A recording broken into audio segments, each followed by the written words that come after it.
Hello, everybody. Welcome back to another stream. My name is Zlion, and I'll be your host for today. And this is going to be, again, day 4 of CIE, the Canadian Intercollegiate Exhibition. And we have another beautiful and really interesting panel that I'm really excited to host for y'all. It's going to be the Monetizing Esports Revenue Streams, Partnerships, and Sponsorship panel.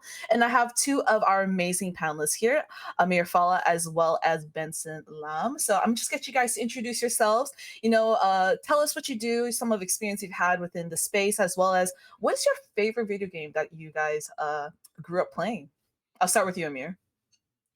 Sure. How did I get into this space, or what I do? My name is Amir, as introduced. I currently have two roles. I am a sponsorship strategist for Prodigy Agency, world's largest esports player management or representative agency, based out of France. I work with some of the biggest names in the world: Ten, Scream, Jing, name it, was probably under our belt at some point or another. And I'm also currently the interim program coordinator of the esports marketing management at Seneca Polytechnic, as well as a professor of 3 distinct courses within that program at Seneca. Sorry. Favorite games? I grew up in the grandfather days of gaming in the 90s. So I come from a heavy strategy background: games, Total Wars, your original Warcraft 2s, StarCrafts, that era. Dang, oh my. Did you ever play any games like Undertale? Do you like story games like that? I do. I mean, the RPG stuff is more modern for me too. Mass Effect was a big changer in my life, for sure. Mm, interesting. Well, definitely some OG games that I personally haven't heard of before, but I'll definitely be checking that out after this panel. And I got the second panelist, our lovely Benson Pleb W Lamb. If you could introduce yourself, what you do within the space, your experience, as well as your favorite game that you played growing up. Yep. Hey, I'm Benson. I've been in the esports space in Toronto specifically for the past like 13, 14 years now at this point. I've done everything from hosting small events like Good Game Con and like monthly events in Toronto, all the way to stuff for Toronto Ultra, Toronto Defiant, Overwatch League, Call of Duty League, Pokemon, and a bunch of other like major events here in the city. I'm currently at Viral Nation, which is one of the marketing agencies that is leading a lot of like creator influencer relations. So I specifically work for Meta. So I help with anything that's like Meta Quest. If you see any like Ray-Ban Metas, for example, or Quest headsets, we usually help distribute that. So working with like Kai Cenat, for example, Ludwig, and some other like big names in the esports and gaming scene. And on my side hustle, I'm also doing like esports contracting for the city of Toronto. So helping bring some live events to the city, like Valorant Masters Toronto, Call of Duty Champions, and a bunch of other major events happening throughout the year. We got some two really big hitter panelists making me like a little bit nervous as a host right now. But to get us started into the actual topic of our panel, which is on the monetization of esports, the revenue streams, the partnerships and sponsorships, I guess we'll start off very simply with a really general question. How did you guys first enter the industry of esports monetization, and like what was your first introduction to esports monetization as a whole? I'll start with you, Amir.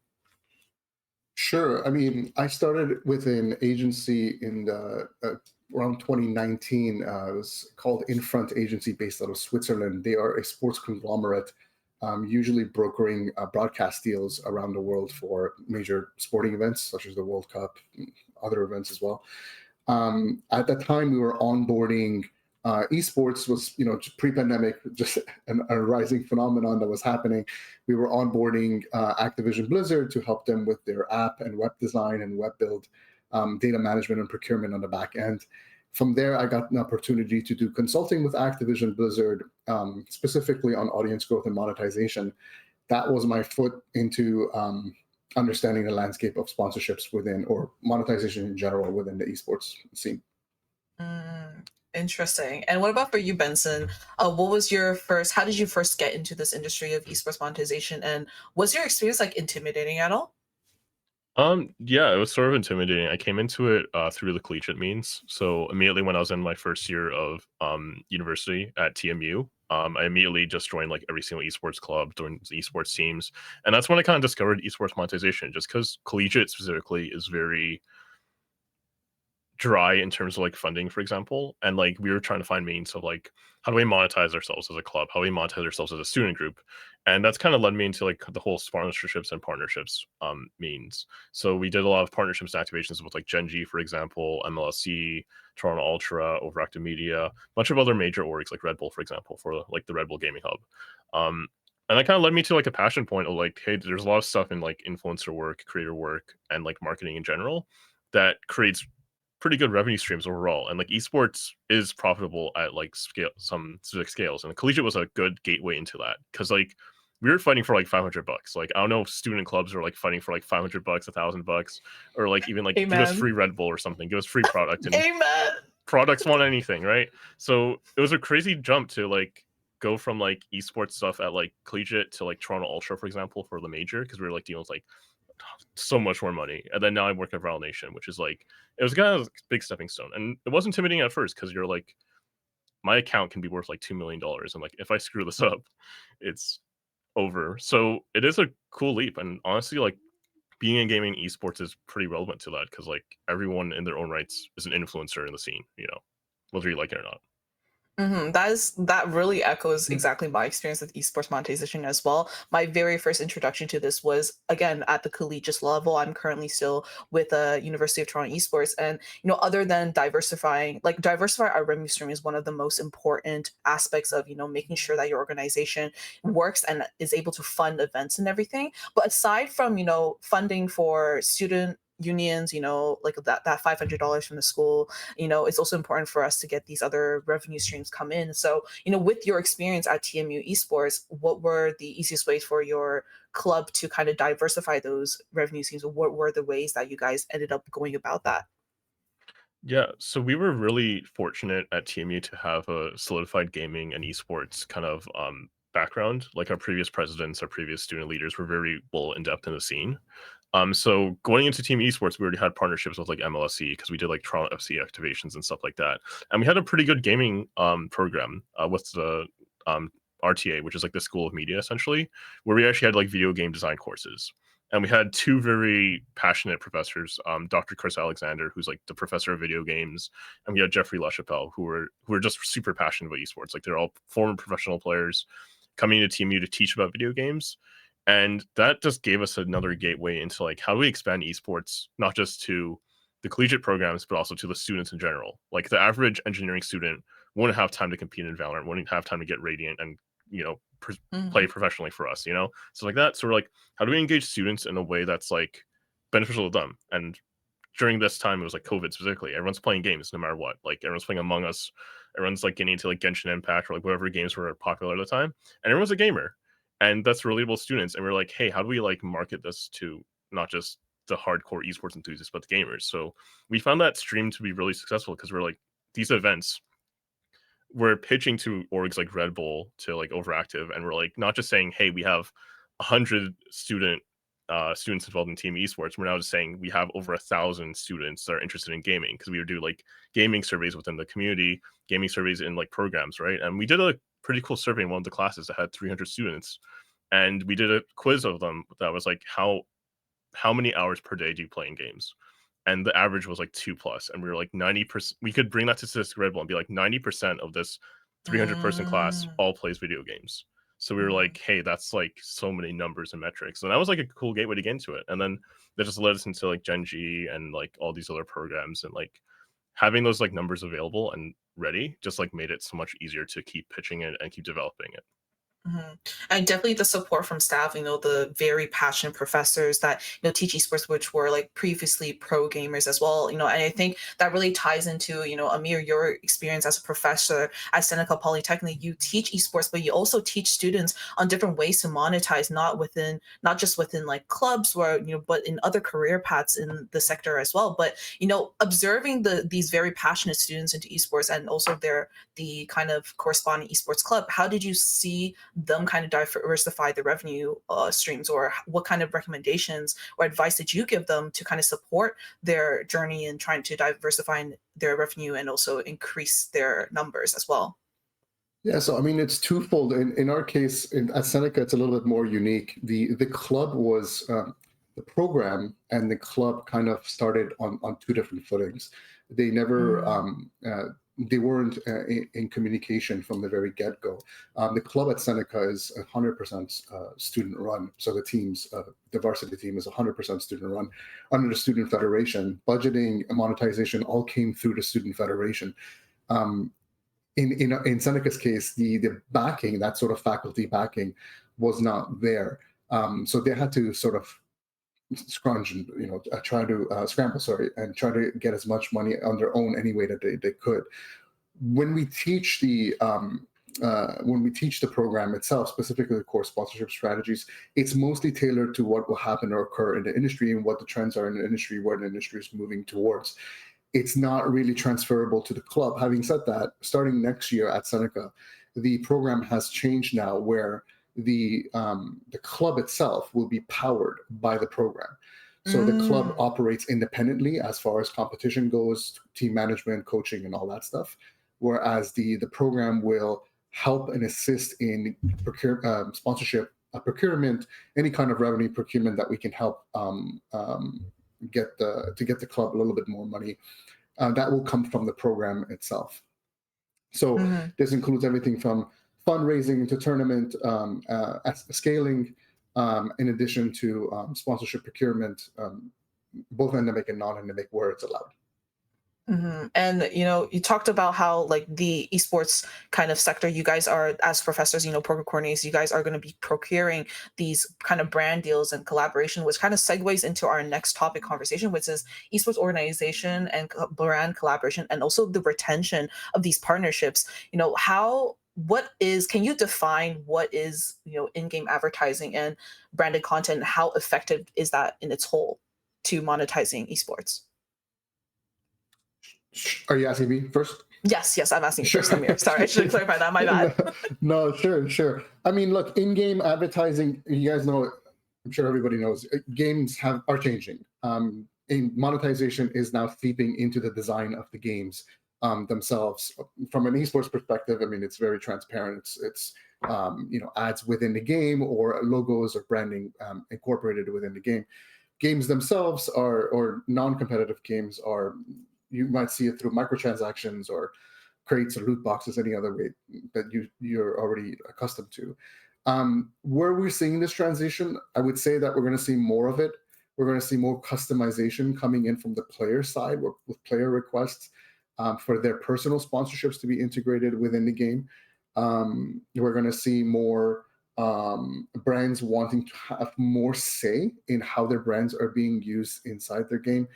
And it's not necessarily, I should mention, I'm a little bit, coming from a sports background, I'm a little bit critical of where esports is heading and some of the decisions that the industry is making, specifically when it comes to monetization or lack thereof. The diversification of monetization is just not there. So what we're really doing, and what the industry is likely doing, is they're doubling down on their current methods of monetizations, because it's the only way that we can make money, usually through sponsorships. So you're going to see, I would say, more corporate interest and more corporate influence within the game, which, depending on how you look at it, can be a drawback or a positive. And I would say the community feedback generally is a negative as it stands. And actually, Benson, what's your opinion on what Amir just said? Because during your time at TMU, you worked with not only Red Bull and also Gen G, working with also the student organization. Do you agree with his stance towards this, or do you have any counter stances that you think, like, actually, no, like this type of monetization style, doubling down, is actually more beneficial and draws more attention towards esports in its whole? Or what are your thoughts on that? Yeah, I agree completely. I think that the industry, especially after like the so-called like esports winter the past few years, the industry is definitely at a state where like it needs to be self-sustaining. And unfortunately, like back when the industry was like 2020, 2019, was all like crypto funded, and like obviously that crashed and whatnot, right? So a lot of companies backed out. Like you saw the effects of that, and like the whole industry just crumbled, right? And now there's like trying to find new unique ways to monetize off of that. And I definitely agree, like putting those things in game, as much as like controversial it is sometimes, like for example, like some games were releasing with like influencer skins, and there's like $50 bundles of like getting these skins and stuff like that, or like you're getting in-game ads, stuff like that. I think it's fun personally, like as someone who's like competing and like doing stuff, like for example, like the Sentinels bundle and like Valorant, everyone has stuff like that. Or it's always been a part of like gaming identity. Like people like cool collaboration skins, right? And I think one of the big examples is like Fortnite, because like how else can you get like every single IP and brand under the sun, right? You have like Adidas, you have Nike, all in the same game with like multiple IPs and stuff like that. It's an interesting way to monetize the game and get brands involved, but there's obviously drawbacks, and I think that's where like people are trying to find the middle ground right now, whether it's like activating through, you know, brands and sponsors, or like how do you actually get money from the gamers, because they will spend regardless, right? You're seeing that with like Riot Games, for Mm-hmm. example, because like they're really pushing the game, like $250 chromos and stuff like that. And there's gonna come to a fine line where like people are gonna have higher expectations of what's coming out, right?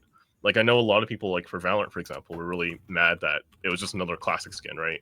Like another rehash thing, and like there's no unique player cards. So I think as people get new stuff and new stuff integrated into them, the expectations will be higher, but also the demand will get higher overall, just because like there's so much out there right now. And you know, this is a little bit of segue of a kind of like off topic, but I do actually want you guys' opinion on this, because the minute you talked about, you know, these skins for like organizations, the most controversial or outrageous example of a skin in game of like an exorbitant cost was the Faker Ari skin that was talked about all over on the on X and on YouTube. All these things, it was like $300 Faker skin, where or $500, something crazy like that. Do you think the monetization of skins has become, or these kinds of avenues of monetization has almost become a little bit predatory in a way, you know? Because to me, it's like kind of an exorbitant amount of money to spend $500 on a skin. You can buy so many different games with that, but other people, there's like, oh, it's the legacy behind it, it's worth it. You know, I guess I'll start with Amir. Like, what's your thought when something like that happens in terms of monetization within esports and within games itself? Yeah, I mean, it's always been predatory, and the problem is the esports audience is, you know, a young demographic. You're talking 16, 24-year-olds as a rudimentary level, right? And Mm-hmm. this is where the hook, if you will, starts of getting these kids to spend as much as they can. They have disposable income, which is not theirs; it's their parents for the most part. You know, the older generation obviously have to have jobs; they can afford it on their own. But the idea is never to reduce the amount; is to keep scaling and keep increasing it up. Because the minute you scale back, you start devaluing your product, you start devaluing your services, and then of course the brand value goes down as well. And so when that happens, money is not coming in, and then, you know, you start to see layoffs and team closures. Of course, usually who suffers the most is women's teams get cut Mm-hmm. from orgs. Again, all of this is on the back end of putting all your eggs in one basket, which is single path monetization, whether it's through sponsorship procurement or in-game monetization of things like skins. And it's always been predatory, controversial, and it needs to it needs to evolve. It needs to evolve past what it has been. Like Benson said, we have to find a middle. We have to find a middle ground. We can't keep going the way we are going. It is a bubble, just like past bubbles. We've seen this before in sports. It's bound to burst, and in esports, we've paid a heavy price of a bubble already bursting once, where sponsors are not coming back to us because fundamentally we lied during the Mm-hmm. pandemic, and now we're paying for it. Mm-hmm. What about for you, Benson? What is your take on that kind of like predatory monetization within games? Yeah, I agree with Amir as well. It's always been that way. If you look back in like some of the early esports titles, right? Like especially like League of Legends, for example, like people were complaining about $5 skins like 10 years ago. And like people were complaining about like the CSGO market and stuff like that. And now it's like, look at the average price of like League of Legends skins or like Valorant bundles, and look how frequently they're like putting it out there, right? And Mm, people are like, "Oh, it's so expensive, I'm not going to buy it." But you look at the sales data, people are buying it regardless of the price. Like even though people are like, "Who's going to buy the Faker skin?" Like if you think about it, like one person buying the $500 Faker bundle is equivalent to like hundreds of people buying one like cheap $5 skin, right? Like one mhm, person makes up for so many other people that like they're going to make money off of it regardless. And despite the pushback, like people, like you're gonna see, keep trying to find ways of like making this a thing. And like there are some initiatives that are cool and like I think are beneficial to the whole ecosystem, like the Valorant skins, Rainbow Six, Call of Duty League skins, where the revenue gets put back to the teams. Or I think Mhm. one of the earliest iterations was Dota 2 went to international, and like they had like special team passes that like you buy and they contribute to the overall prize pool. Stuff like that I like, and I really appreciate it, because like I've been to like some of these teams where like they make so much money off these bundles, and like it pays off like their social media manager, it makes people's wages, right? And Mhm. that's where I draw the line. It's like if it's beneficial in that kind of sense, and the money's obviously being put back compared to like $500 Faker skin. I'm pretty sure Faker gets like $2 off of it or something, right? Like Mhm.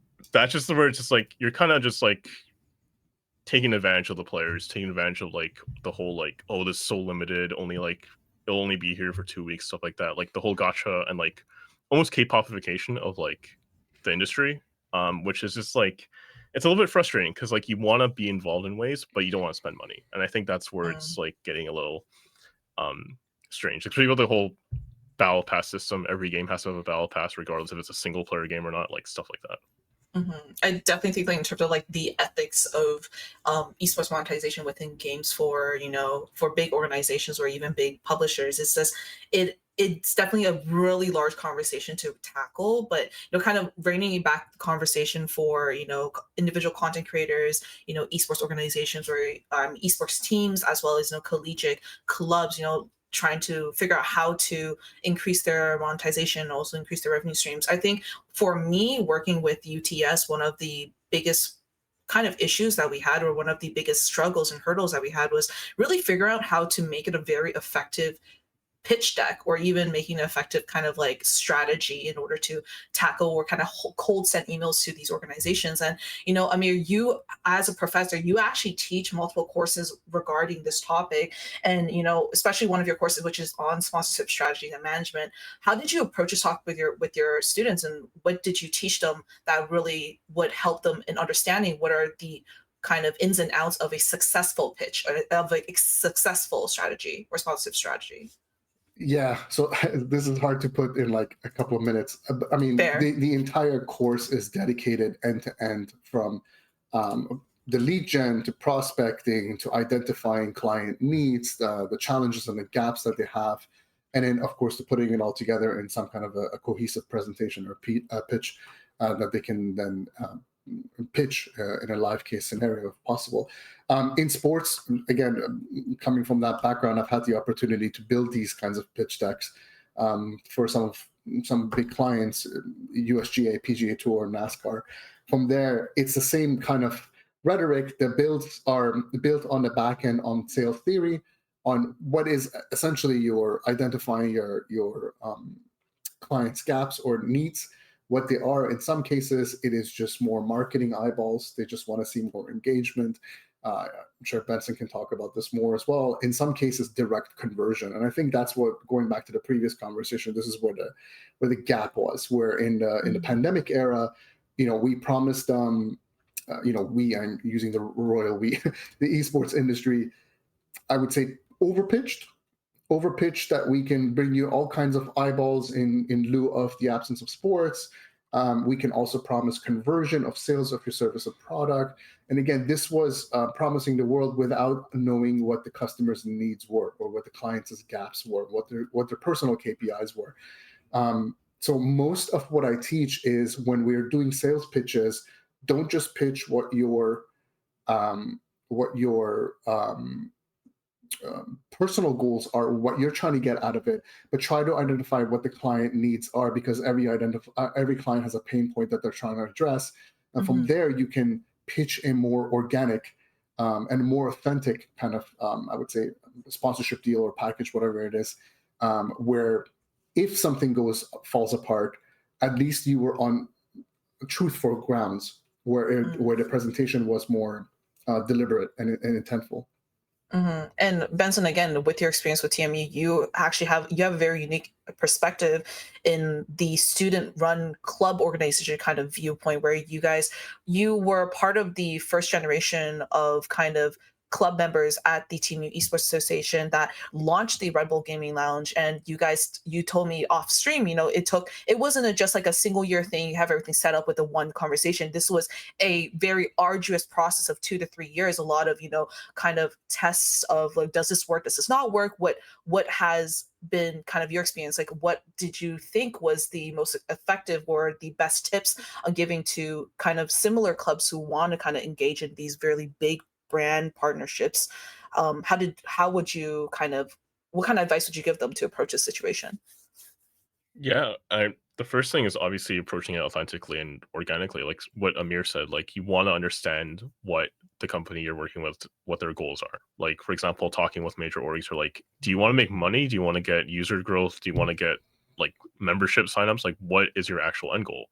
And a lot of the times it's like a mix of two. It's usually revenue and like user like signups, like registrations and stuff like that, right? And those are like the two most common things. So when we're talking to like orgs, we're like, hey, like some products, for example, Red Bull obviously markets to students. You're going to need caffeine regardless if you're a university student or not, or like whatever stuff like that, right? And they're like, we want people to drink more Red Bull. We want to give out free product, and we want people to keep coming back to Red Bull and like know that Red Bull is the esports energy drink, because they're one of the only few companies doing that. That's like as mainstream as it is, right? And talking to them, we're just like, we know what your needs are. We have the manpower. We have the thousands of students that we want. How do we effectively work together through your guys' resources, but also ours? So it's all about opening up the avenues and opening up the streams of what possibilities there are. Because at the end of the day, it's like if you can use your resources effectively, they're going to appreciate a lot more. Like you want to be like the most effective and most like easy to work with group, right? Because at the end of the day, these guys have like thousands of client calls a day, and you don't want to be the one that gets not Mhm. remembered as the one that's like hard to work with, stuff like that. And being effective and just like knowing what you want to do. Because if you're just like, hey, we want to open an esports lounge, okay, like why? Oh, do you just want to play Valorant all day, like sitting there?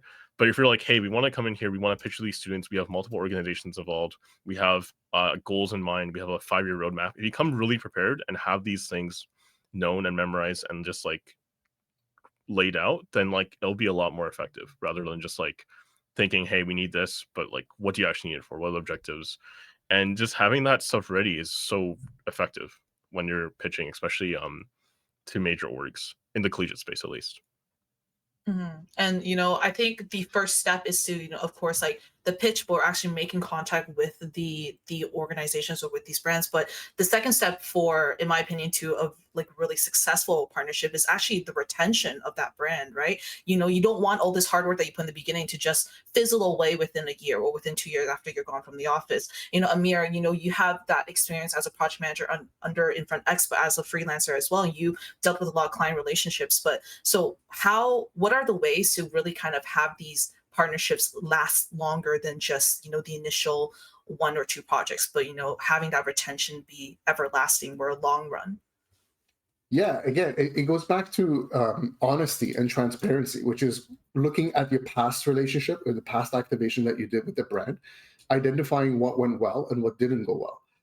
And then also how to build on that. So your biggest sale point that you have for your next campaign is really identifying the gap of your previous one and then saying, here's where we can scale and build on that. This is what we did well. This is where we did not so well. And then how we can go it from there.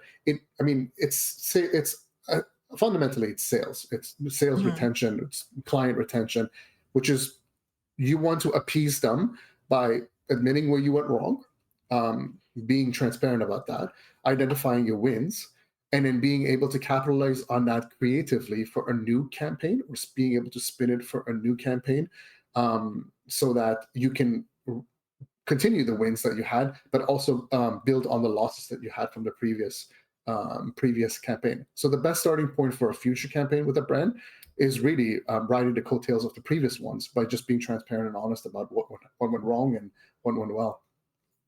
And for Benson, on the previous panel, actually, there was a lot of discussion regarding the sustainability of, esports clubs and esports programs. A lot of times especially like within the, K-12 scene, you have one kind of professor or one teacher that's spearheading an esports program, but once that professor leaves, everything falls apart. And that kind of happens with clubs too. Once one really important figurehead leaves, then all these kind of brand retention or brand partnerships where these structures kind of fall apart. So, when it comes to brand retention in that sense, if you're kind of leaving your post and trying to set up future generations of, collegiate esports like club members for success, like what kind of avenues would you put in place, or what kind of check marks would you make sure are there in order for these like brand partnerships to last past your term within that club?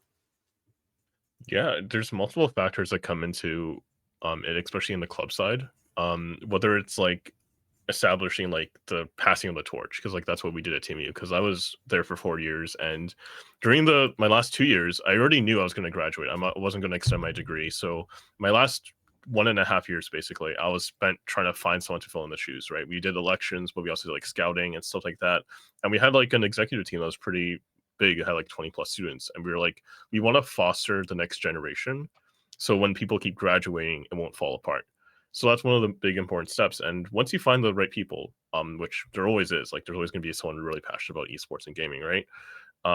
It's just kind of like you have to pass the torch. You have to show them the roots, show them like what it means to do this, and also just establish those partnerships.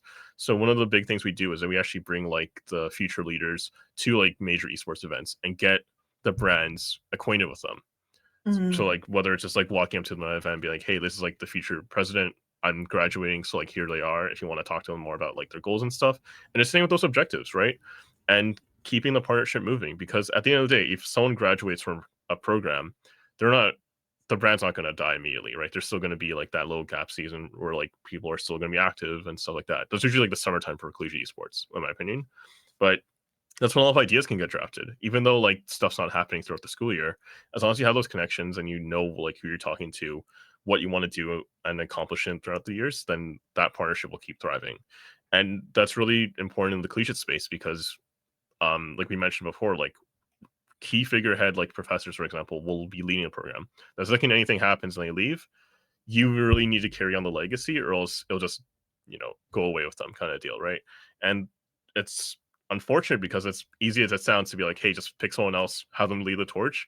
It's not always the case. And it's really like important to like know what you're able to do, what you're able to pass on, and what you're able to keep like contributing to. Because even though you leave, you still want to like help out sometimes, whether it's like an advisory role and stuff like that. So obviously clearly communicating that is really important, especially on the club side.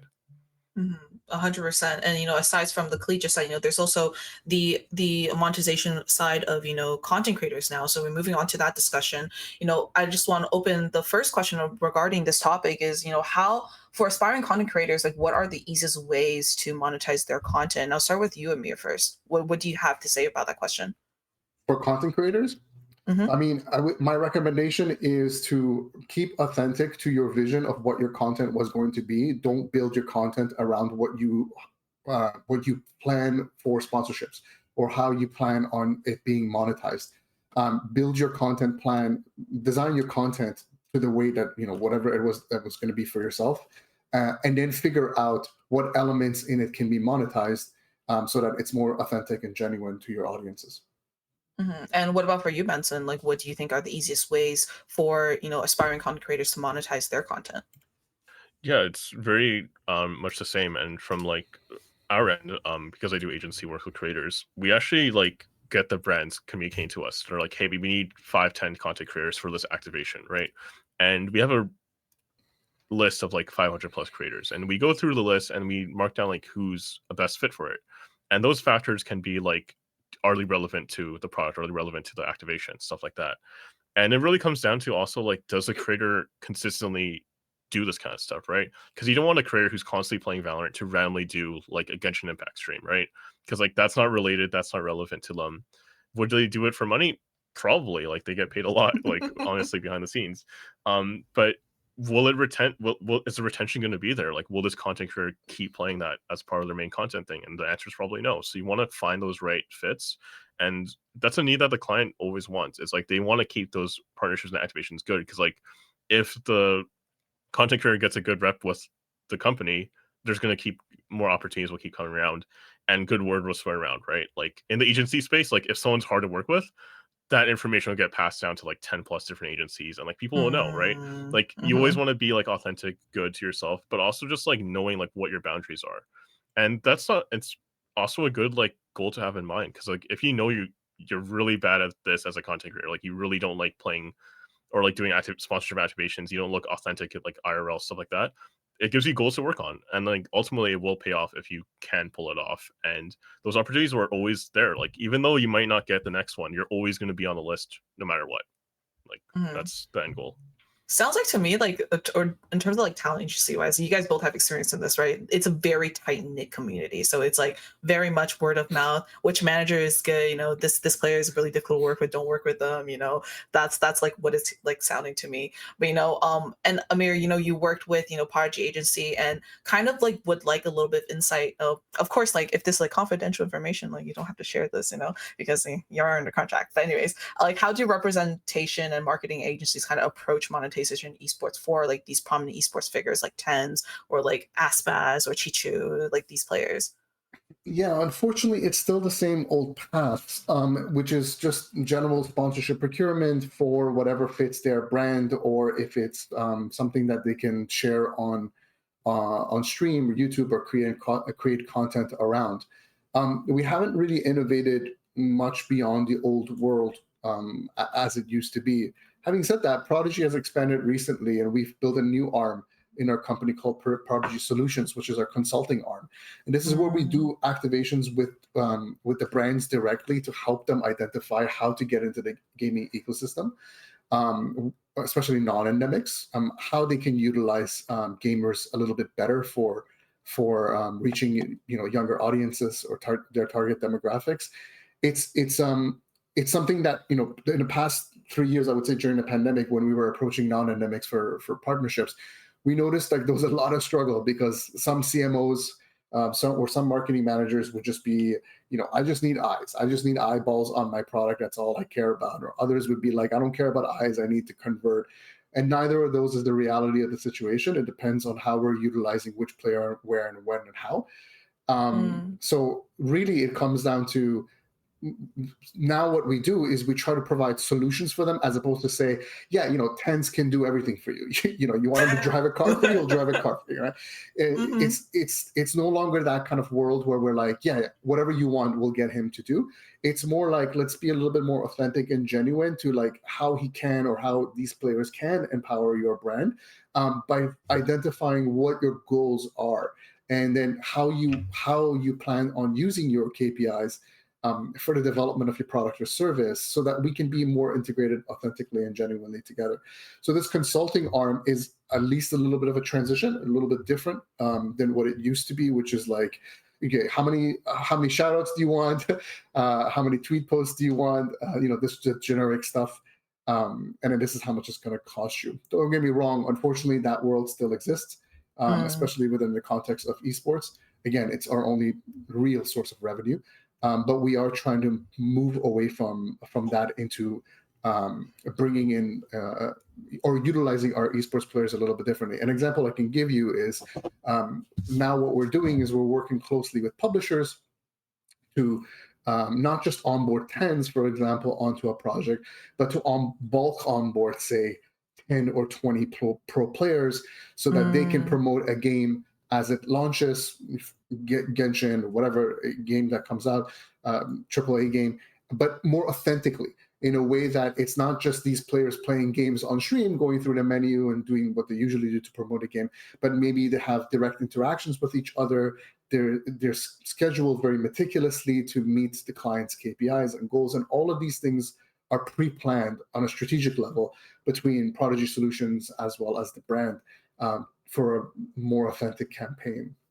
mhm. And I think also like well, part of that probably is also transparency to the brands, whether the talent that they are seeking to kind of hire really kind of is on brand for that brand in particular. So even if like for example, if Tens is an FPS player, if he suddenly decides to play, a Animal Crossing like game. It's kind of, does that brand really fit his brand? Like, kind of, is it a good mesh, right? And then going about like that too, And I wonder if, the way that, Viral Nation, Benson, you currently work with them right now, like, do kind of these social and digital focused marketing agencies approach monetization in a very similar way? Or is it kind of a bit different because you guys might be dealing with not professional players, but maybe more influencers? Yeah, it's definitely a mix. So for our like digital and like gaming side and like esports side creators, it's definitely exactly what Amir said. It's like we want to bring relevancy. Like for example, like we have VR creators and like some in VR, there's like FPS VR gamers, there's like casual lifestyle ones, and those who just play like any viral games, stuff like that, right? And we always want to find the right mix because like some person's content will only be centered around like two games. And how do you think their audience will react when they get a sponsorship opportunity for a game that's not even relevant, right? Will their audience retain it well? Will they like be surprised? Like that's a factor we always put in. And usually most of the time it's not that good, right? Like you don't want to force the creator to like do something out of their comfort zone, right? And that usually results in a low view count. Like even though sometimes we mandate it or like brands are like really like forceful about like we want this guy to do it no matter what. Like he's gonna take the money and he's gonna do it. But the second the video comes out, the metrics aren't good, the statistics aren't good. And we're like, we expected this. Like it's obviously and it's like something that you can kind of foretell. And that's unfortunately just how money works sometimes, right? And that's where agencies are working always really creatively on how to like market this. So for example, like our influencer ones like Raven Meadows and stuff like that. We really target like what the influencers are really good at or like do they have a specific niche, right? So like are they really into like carpets and rugs, for example, right? How do we pivot that into making a lifestyle content about shooting content on like a Ray-Ban Meadows? How about POV making like a special rug for this big celebrity? So like there's really creative ways and it's all about interacting and talking with the influencer directly because you want to know what their limits are, you want to know what exactly they're capable of doing, and also just communicating with the brand and whatever groups you're working with like, hey, we want this crazy creative project to work. It's going to do well because we've done the research on the creator, we've done the research on the industry, we've done the research on this on statistics and everything, and we know this will hit well. So like there's a lot of projects that go above and beyond than just like a sponsorship opportunity, and it really shows. And those are the ones that are really fun to work at, rather than just like being like, hey, like $5,000 play this one game for stream for 2 hours, right? So there's a lot of creative ways that are working out, and you're starting to see that with like a lot more content creators because to be frank, like Twitch streaming did blow up a lot. Like everyone's a Twitch streamer to some degree, and finding the really unique ones that fit niches are always a joy to have because you want them to succeed in their own ways.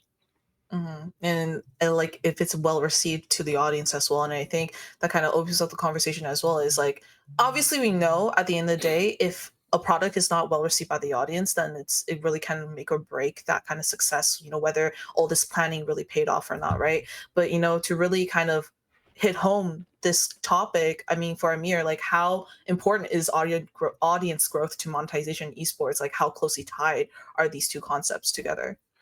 Very, it's critical, if not essential, for the growth of the future of esports. It's actually a dedicated class in one of the courses I teach.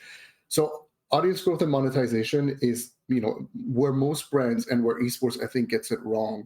It's really focused on acquisition and engagement, but retention is where we lose audiences. The idea that we need to somehow monetize the heck out of them, take everything from their pocket, and when it's empty, just acquire new audiences.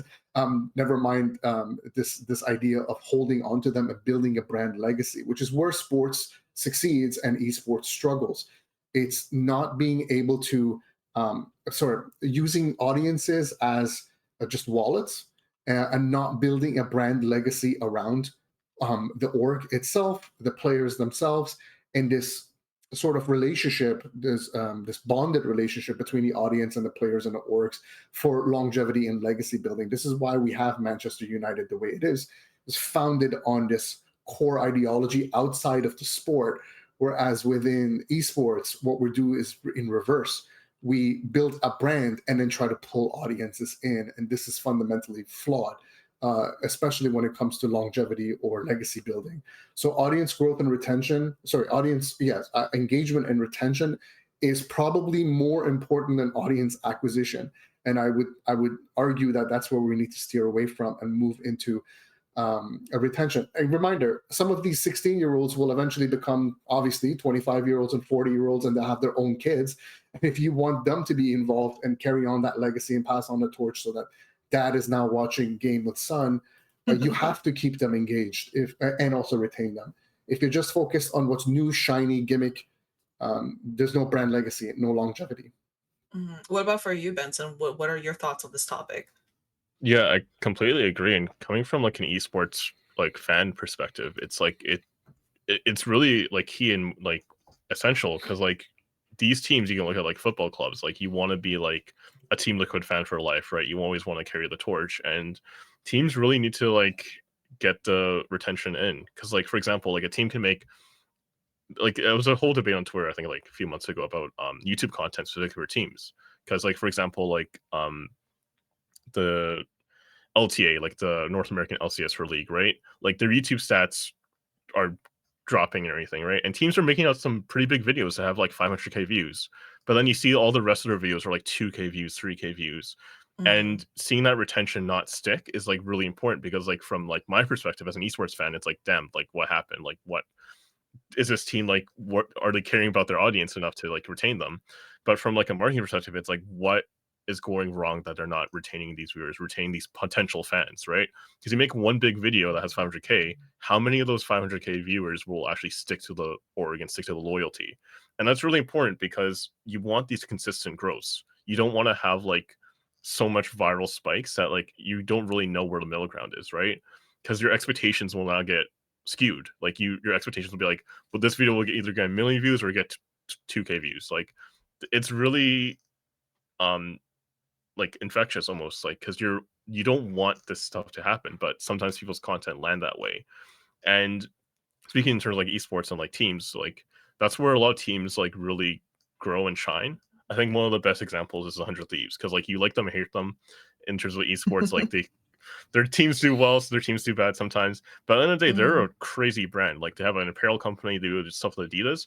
They're marketing not just towards the esports fans, but to like the hype beasts that like their clothes, to the sports fans that are like really crazy into it, or like even the K-pop fans, because they had like Lisa from Blackpink like visit their facility, and like they're growing into different streams to not just grow themselves as an esports brand, but just a lifestyle brand in general. And you see that with their content creators and like their major key stakeholders and stuff like that. And it's a really smart way. And like for example, like one of their earliest partners was Rocket Mortgage, and I remember the whole discussion when they first launched that sponsorship was like, what are 16 24-year-old esports people going to do with Rocket Mortgage as a main like title sponsor? But if you think about it this way, esports is never going to die. It's going to keep growing and growing. 10-15 years from now, that brand recognition will stick, and people will be like, hey, like when you're like 40, you're like, I need a mortgage, and the first thing comes to mind is, oh, I remember when 100 Thieves did that activation with Rocket Mortgage, or like I remember when like LCS did that thing with State Farm, and like the State Farm Baron Power Play, stuff like that. That stuff will stick forever. And like still remember all these like big brand names, and that's what you want to make. And you just want to make an impact on people as a fan, as a community, and also just as people that want to see the brand succeed. And that's really important in the esports space right now, because you see so many orgs fall, so many content creators like do different things, and you really want to land on what sticks. And it really shows if you have that consistency. And I think for audience growth, as well, for me, one of the biggest kind of aspects of watching esports, like I don't watch a lot of League of Legends, but the things I do remember are these viral moments where have like Cloud Templar, casting in Korean, really crazy, really funny, or these like off moments within games that I might not be very familiar with, but I see they're viral, and how important is these viral moments in audience growth and retention, but also like how are you able to kind of carefully craft a formula to kind of consistently have viral moments? Is that something that is incorporated within these strategies for brands and for kind of these organizations? So what is your thoughts, Amir? Absolutely, absolutely. And again, going back, I repeat myself, it can't be faked. Even those viral moments, it can't be, esports and today's marketing ecosystem relies heavily on data. So what we know is, what are those peaks? What made the chart peak? And then how do we replicate that peak? Sure, go for it if you want and see if you can find a creative way to make that happen. But they just have to be authentic. for that longevity to continue. You don't, you can rely on nostalgia. You can rely on those past peaks to create new content, or at least develop or nurture future audiences, so long as they're authentic in the way they're being generated. So kind of adding on to that for you, Amir. So do you think viral moments still at the end of the day rely on organic moments that happen? Or is it still you're still able to create kind of viral moments by carefully having those building blocks to set up that viral moment to happen eventually? You could probably stack them. I think that's probably more likely, which is, how do I stack viral moments to create a trend and ride a wave, and then make those charts peak. But capturing them is really essential and important. Of course, that requires a lot of momentum within the game. So how dry is the game? Is the game, has it become boring, outdated? Are they updating new characters? Are they updating, nerfing, whatever, elements within the game, or changing the elements within the game to create these opportunities, these viral moments? Moreover, it ebbs and flows. There's different opportunities for brands from the publisher side to nurture and monetize on, or capitalize on them, I should say.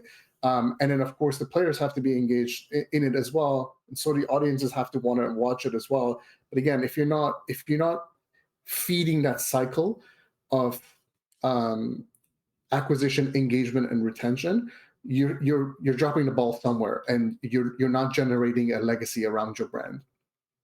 And for Benson, kind of adding on to what Amir just said, how do kind of these brands or individuals, content creators, how do they capitalize on these viral moments? For me, the example that I saw was like, there's the one girl that got very famous on TikTok for being the Hawk Tuah girl, and then she made a Hawk Tuah coin, and there's a podcast.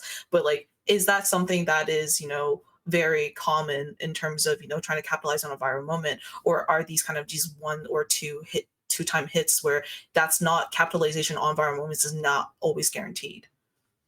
Yeah, it's not always guaranteed at all. Like, you can't expect if you make a viral TikTok, the next one's going to have the same effect, right? It's kind of like important to know what made that viral moment happen, whether it's like you were funny yourself, like you made people laugh, stuff like that. Or was it just viral because like some crazy thing happened, like you captured it on camera, right? And just identifying what made it happen, and not saying exactly replicate it, but just finding out what that means for you as a creator.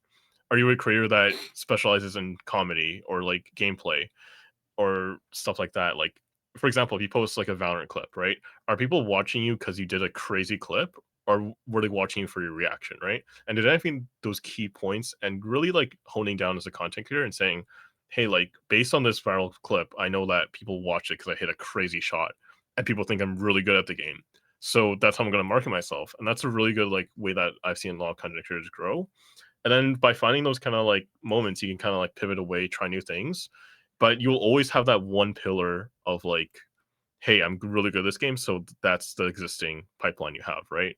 And then that's where it's kind of like branches out. You're like, hey, I'll do like, I'll post like a funny moment once in a while of like a fail moment I had, and then seeing where it goes. And that's where a lot of like legacy happens, because like going back to like people's roots and stuff, right? Like I think one of the biggest content creators that people like always know that's mainstream is like Ninja, for example, right? And thinking about it now, like people will always, if you like thinking about Ninja now, people will always remember his like failed moments when he was like on national TV, or like the New Year's Eve when he's trying to get people to dance and stuff like that.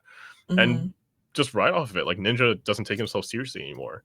Or like I think one of the bigger example esports moments is like Faker, right? Like he's League of Legends, he's the Messi of League, everything like is centered around him. And Riot does a really good job of capitalizing him and his storyline, because they know that any kind of like big advertising push that they use Faker in will get millions of views, right? But they're very critical about like him in pro play, where they're like, we know T1 isn't really doing well this season, but they aren't really like exactly forcing that stuff down like people's throats. They're just like, we know the storyline's happening. We're gonna find the right moment to perfectly engage it, and that you can really see that in last year's Worlds, because like T1 wasn't doing the best. They're kind of like the underdogs for the whole tournament, and then they just stopped. They started dropping bangers and bangers after the quarterfinals. Like the Chovy clip in the semifinals, the whole like finals opening and stuff like that, right?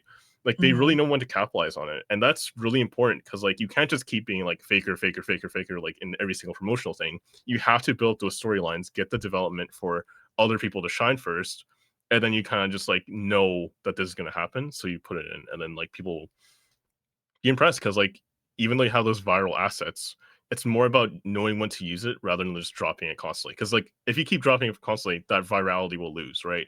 Kind of like the Hawk Tuah person, like you mentioned, like Yeah. they just kept doing stuff that wasn't relevant to them, and they kept just talking about being the Hawk Tuah girl that it just kind of lost its point.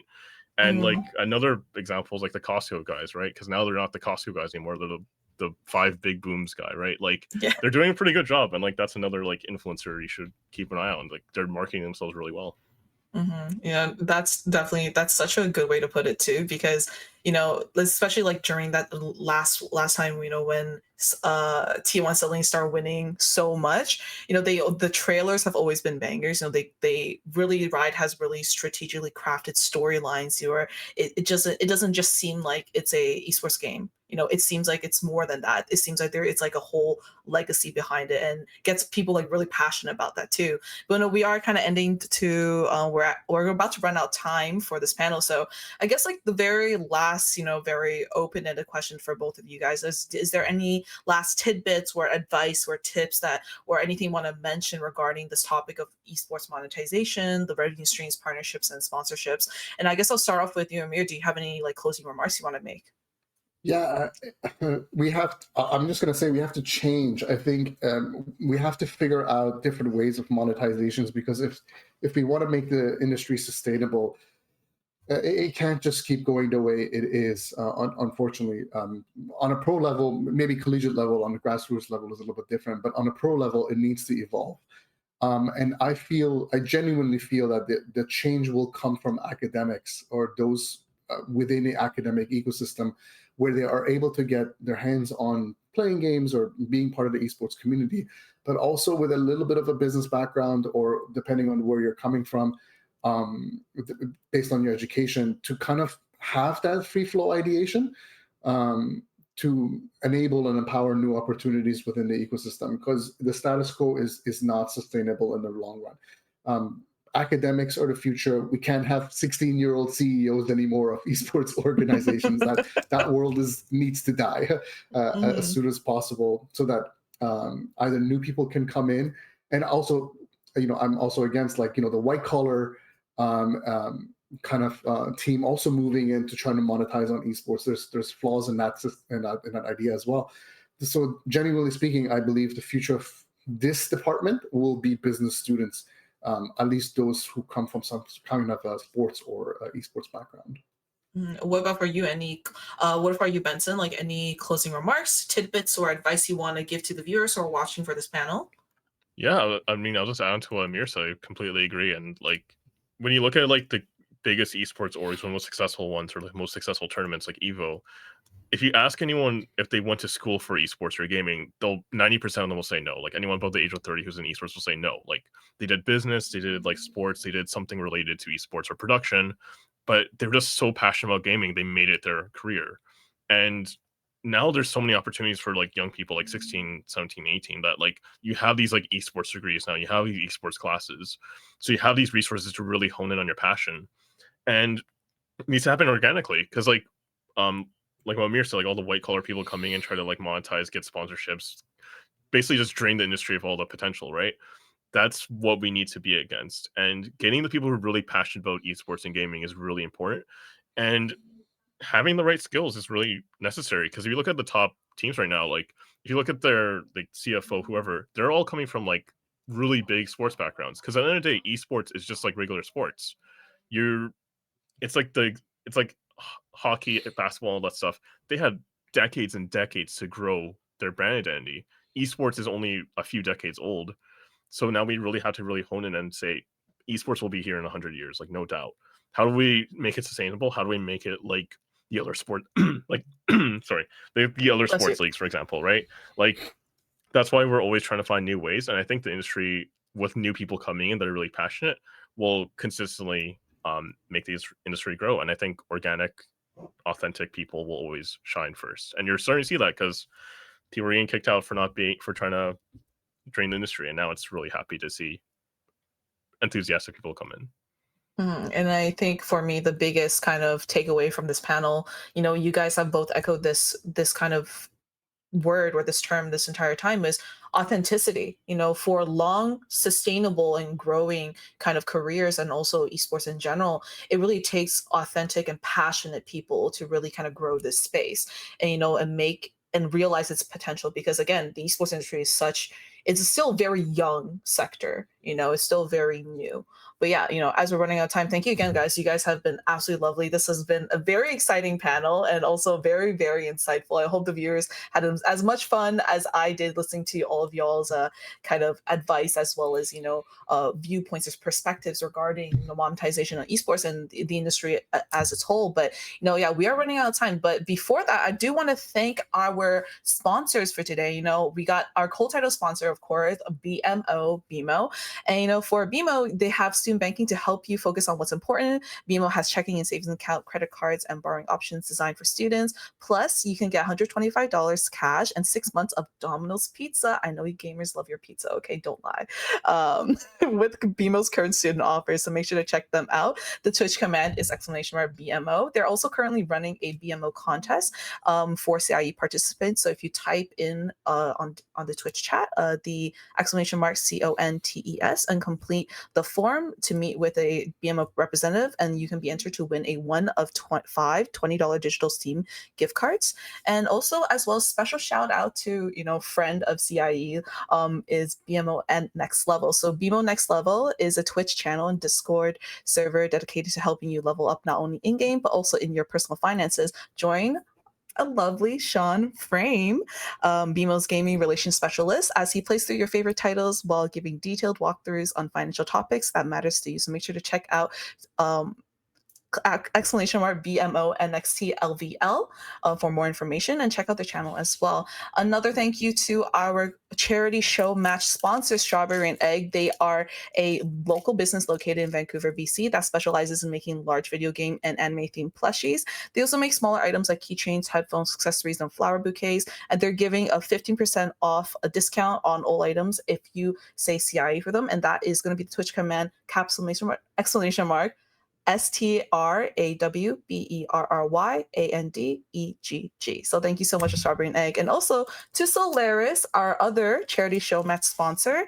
And they are on X. They are at Solaris_GG. So that's SOLARIS_GG. So they're an esports team based in Vancouver, BC, and they have a Marvel Rivals and Overwatch competition. So thank you again for that. And yeah, let's close out this panel. Thank you so much once again, guys, for joining us. My lovely panelists, Amir, as well Benson. Thank you so much for your time and providing us so much insight. And thank you so much to the viewers. You guys have been absolutely amazing, sticking through the entire time. And we will see you guys next time. As for our next thing that's going to happen for CIE is going to be, let me just double check what we have here. I believe it's going to be, yeah, there we go. So up next, we have the League of Legends Grand Finals. It's going to be happening at 3:30 p.m. PST and 6:30 p.m. EST. So make sure to stay tuned for that. My name is Zlion. I was your host for today, and we will be signing off. Bye-bye. Take care. Thank you.